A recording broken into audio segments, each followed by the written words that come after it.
Maine, where I am on right now, has started a tradition in 1949 of having a Republican woman senator with Margaret Chase Smith. And then it continued through Olympia Snowe, and it continues through my guest right now, Susan Collins, senator from Maine.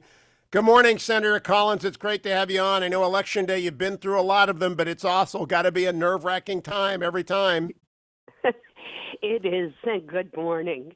But it's also exciting. I've been on my All of Maine Bus Tour. We will have put on 6,500 miles by the time we get back to Bangor today. And I've been from Kittery to Madawaska, from Rangeley in the west to Machias and Eastport in the east. I've covered the entire state. And I've got to tell you, Hugh, the response has been terrific. Now, Senator, I think you have same-day registration in Maine. So even if someone hasn't registered, they can walk in and vote. Am I correct about that? You absolutely are. And I encourage people to come out and vote. We've already had a large number of absentee ballots returned. And fortunately, Election Day today looks like the weather's going to be pretty good. And Maine always has a high turnout. We care about our government, and I think that this year is going to be exceptionally high. Now, I like to tell people a little bit, Senator. I'm married to the fetching Mrs. Hewitt, who's to the left of me. She's a centrist. She's a Pete Wilson Republican, I like to call her. And she only made one contribution this year. I can't make contributions because I work for NBC and the Post. She contributed to you as her one race that she wanted to win because of your record, because of your long service. And she knows I think you're going to be chair of Appropriations in the next term at some point. Am I correct about that? You are, and I was very flattered and honored to have her support. I am next in line to be the chair of the Appropriations Committee. That is the most important and consequential committee post in the entire Senate. I've already seen what I can do for my state as chair of the Transportation Subcommittee, and this really matters to a state like Maine. We're not a wealthy state. We have a lot of needs, and I'm glad to be in a position where I can help the hardworking families of Maine, our small businesses, just as I did by writing the Paycheck protection program, which has helped sustain 250,000 jobs during this pandemic. Leader McConnell was on Friday, Senator Collins, on this show, and he singled you out as having delivered not just for Maine, but for the country, the PPP. Do people in Maine know that? I know you had 3 debates or 2 debates. Did that come up? Did the moderators give you a chance to at least explain? Without Susan Collins, there would not have been the Paycheck Protection Plan? A little bit. It's always been ironic to me that my opponent has criticized the PPP when it's helped 3 out of 4 Maine small businesses, and her own husband's law firm took advantage of it. I must say, I wasn't contemplating law firms when we wrote the law, but that's fine.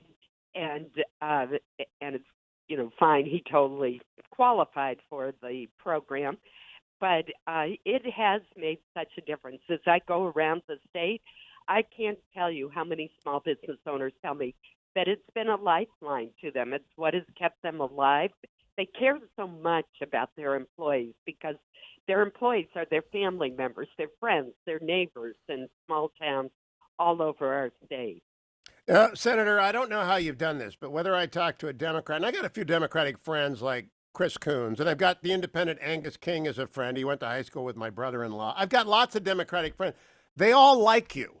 They all say, when they're not on the air, they're not going to come on the air and say Susan Collins is the most influential senator in the Senate. But they tell me that off air. Why is that?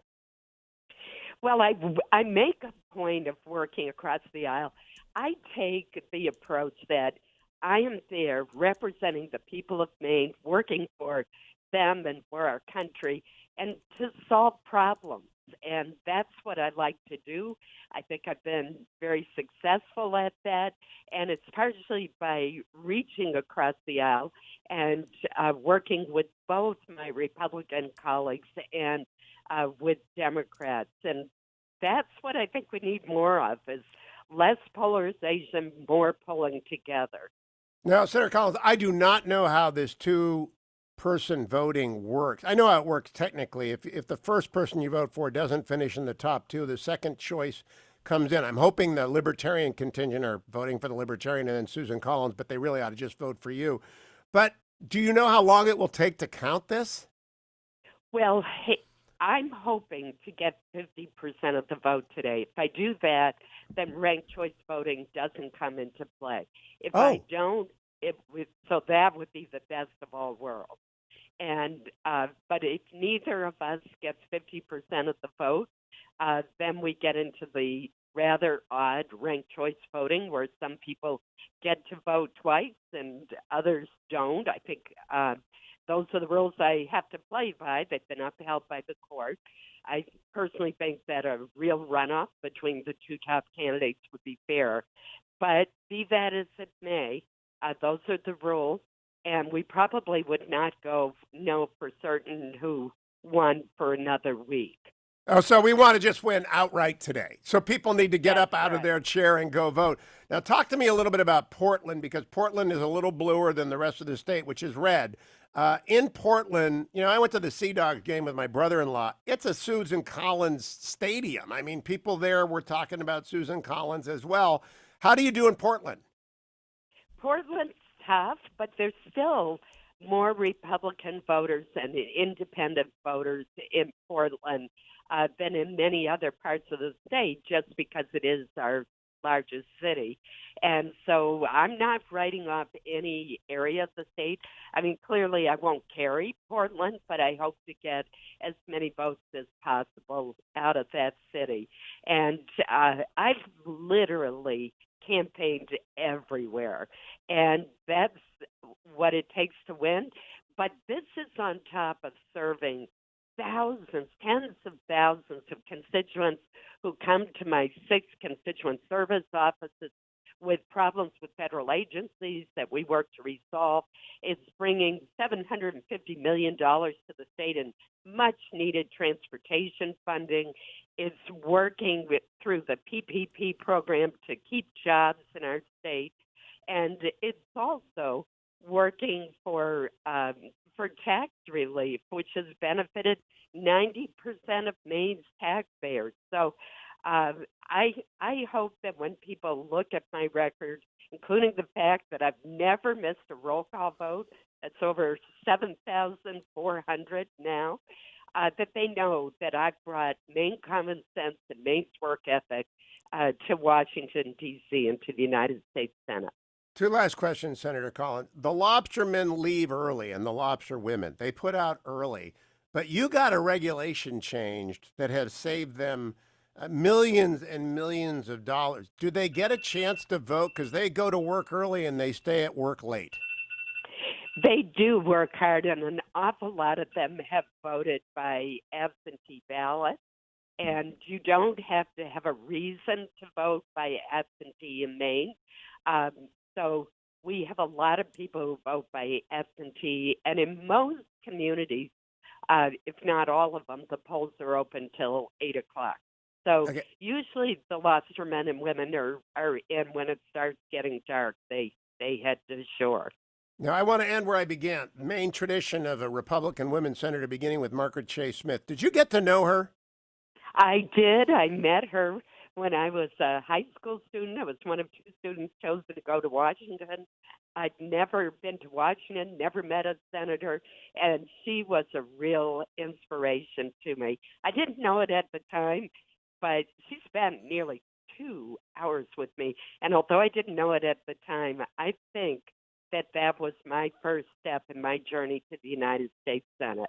It was Yeah, she so was a exciting. giant. She stood She up really against was. Joe McCarthy. I mean, she was always for Maine, but she also stood for the real Republican virtue of freedom and not allowing people to be intimidated. That's quite a start to political career, Senator. It really is, and I have a little corner in my office that devoted to her, and has 2 letters that she wrote me when I was a freshman in college and a high school senior. Oh, that's terrific. Senator Susan Collins, good luck today. Maine has got to do the smart thing and send you back to the Senate. Everyone can vote in Maine. If you're listening to me, you can go and register on the same day and vote for Susan Collins. If she wins, Republicans hold the majority.